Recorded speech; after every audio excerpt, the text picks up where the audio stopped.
Bom dia a todos, sejam bem-vindos a mais uma aula de Geografia. A aula que a gente vai ter hoje é o início da correção da atividade impressa que a gente passou para vocês responderem em casa, certo? Então a gente vai corrigir a atividade que eu passei pelo livro, das páginas 83 a 88, certo? Então a gente não vai responder agora todas as questões, não vamos corrigir todas, vamos fazer apenas as questões 1, 2 e 3. Na aula de quinta-feira eu respondo as questões 4, 5 e 6, tá bom? Então vou aqui apresentar para vocês a tela, onde a gente vai observar aqui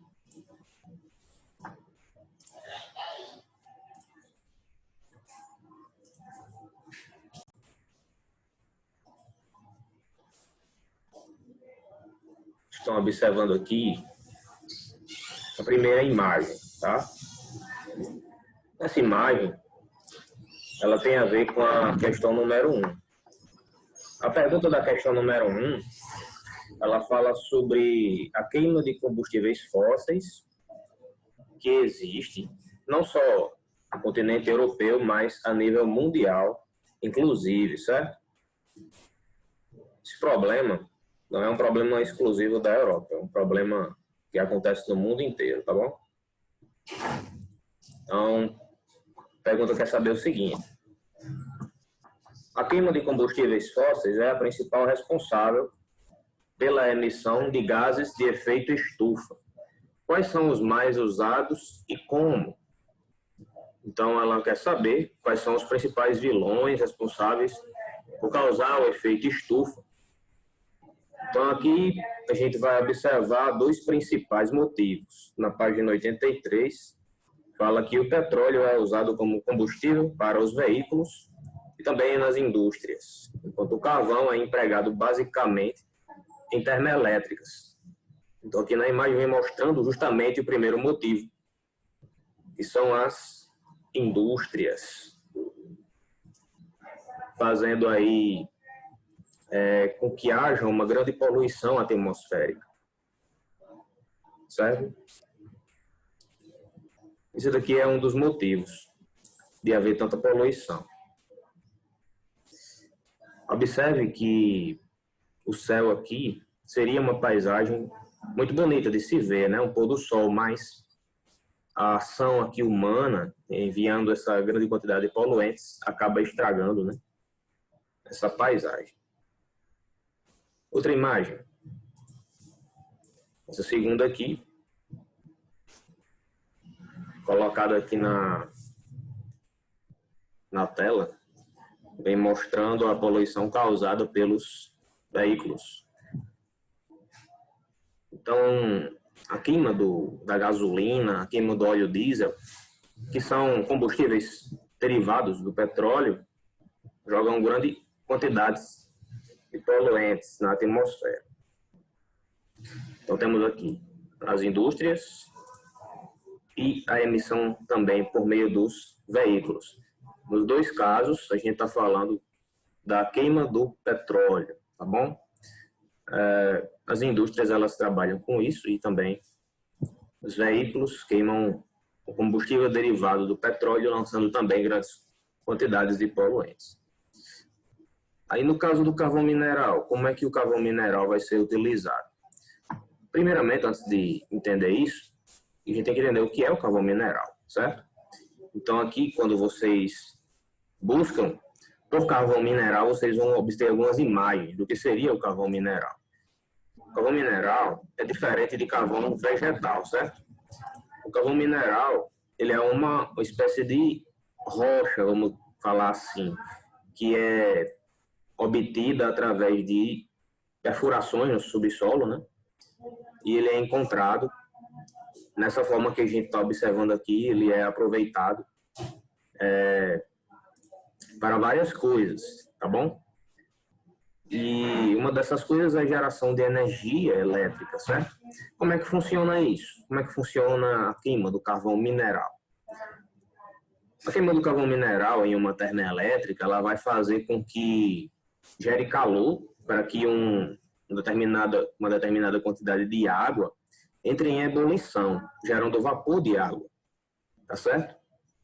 É parecido com um fogão a lenha, né? Quando você vai ferver a água lá no fogão a lenha, né? Você usa o carvão vegetal, que é aquele que é obtido através das árvores, né?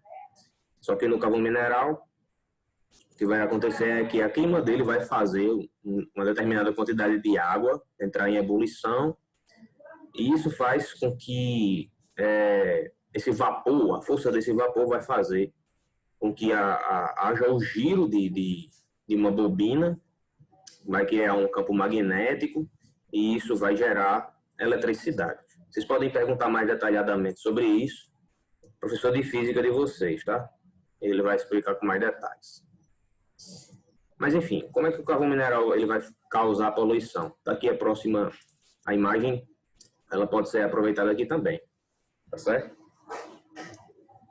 Quando a queima desse carvão mineral é realizada, vai levantar para a atmosfera grandes quantidades de poluentes, tá bom? Então, infelizmente, é o que acontece atualmente, tá bom?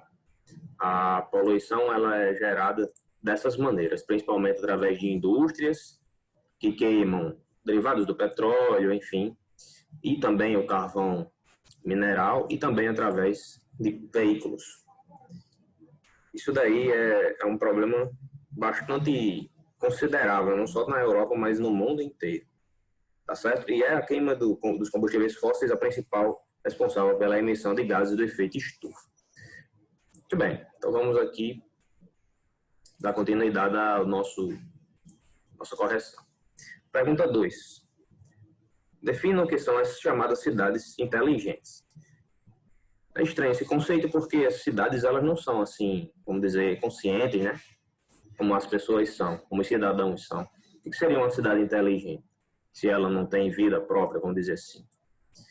Cidade inteligente é o tipo de cidade que, como define aqui o livro, ela vai se voltar para o crescimento econômico sustentável e para a prosperidade de seus habitantes, tornando-se cada vez mais conectadas e automatizadas.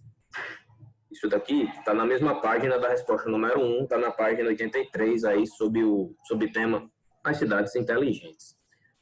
Então, veja que a cidade inteligente ela não vai crescer de maneira aleatória, não vai crescer de maneira desordenada, sem planejamento. Ela vai crescer seguindo toda uma lógica, pensando em vários aspectos, e trazer benefícios à sua população, que tem 4 pontos nesse slide.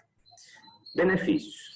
Um dos pontos é maior eficiência e importar custos. Então, ela vai crescer, vai se desenvolver com um custo não tão elevado assim para o poder público, né? Vamos dizer assim, para os governantes.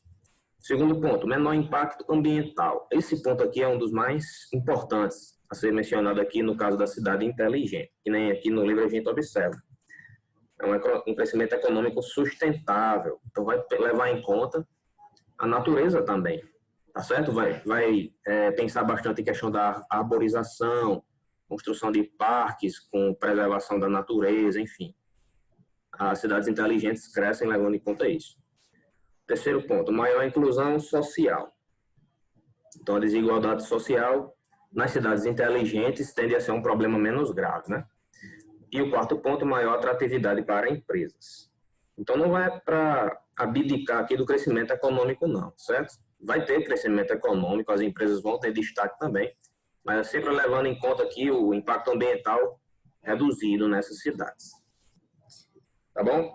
Aqui na página 83, cito o exemplo de uma cidade da Espanha chamada Santander. É um modelo de cidade inteligente, que cresce e se desenvolve levando em conta esses pontos aqui, por exemplo, né? Por exemplo, a questão da coleta de lixo, a qualidade do ar, situação do trânsito, iluminação pública, são destaques positivos dessas cidades, inclusive, tá bom? Agora vamos para a questão número 3, para a gente encerrar a explicação, tá? Pergunta 3.